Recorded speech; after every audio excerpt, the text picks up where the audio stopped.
Go ahead and get started. I'm Jim Flint. We're going to be covering a lot of material tonight. I've been teaching these classes for about 7 years here and also at Front Range Community College. So I'll give you a little background on myself and why I was picked to teach these classes. I'm a native of Denver, grew up in Denver, went to the high school in Southwest Denver, then I went to DU, majored in real estate, and while I was in DU, I decided to buy a couple rental properties. So I talked a couple of my friends into signing on the mortgage. So we formed a little partnership, bought a couple rental houses, and I made all the mistakes that most of my clients make. We had bad tenants, bought some not too good of properties, didn't understand any of this stuff, but I'd gone to college, so I figured how could I possibly make a mistake? So I had all this great book knowledge. So then I started getting real life knowledge. And I always worked with investors. Over the years, I've helped a lot of people buy some rental properties. I formed 18 different partnerships over my career. We purchased mobile home parks and self-storage facilities in Florida, Alabama, New Mexico, Colorado, and Wyoming.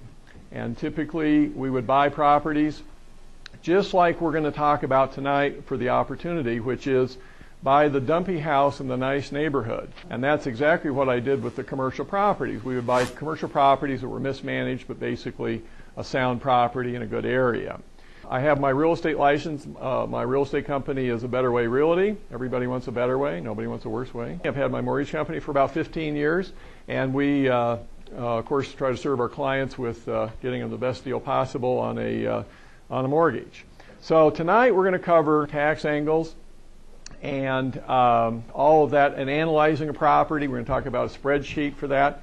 So we're going to talk about a lot of information. Now Thursday, we're having a class on property management. So it's a great source of information for that sort of thing. So I really strongly suggest you come to the class. Now included in the fees that you've paid, and I do this at all the facilities that I teach at, I include an individual 2-hour meeting and talk about any individual questions that you have. So we'll talk about anything that you want to talk about. I'll answer the best I can about property management if you can't make it to the property management class, but pretty much it's your session. Now we have a place at our CPA which is down at Broadway and 470 we can meet, or we can meet over at my office which is at Colorado and I-25.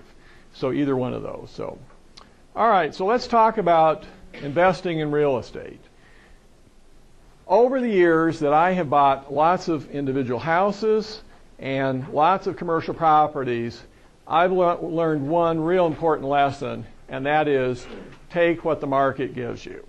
We try to be more of a financial planning company that just uses real estate instead of stocks.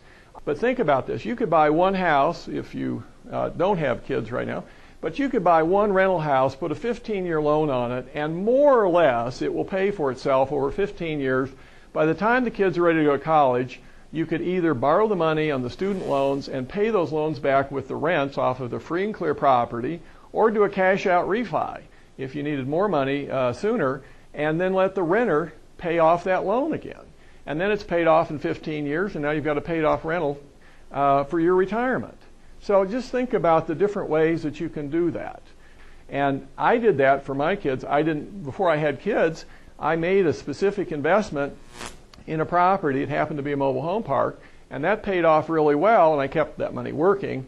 We didn't keep the park for 15 years, but I kept that money working for the college, and when they went off to college, they both went to CSU, I used the rental income off of those investments to pay the student loans off. So whereas if you save the money for the college, the best you can hope for is the money's gone and the kids are gone, But you can't. There's no way to get the money back. Whereas if you invested in a real estate investment, and with a 15-year loan, you may have to make up the shortfall once in a while, but not the full amount of the price of the home. You get somebody else to pay for you. The concept is not to be debt-free, but to be payment-free, to manage your money effectively so that that money is earning enough to make the payment and pay something else.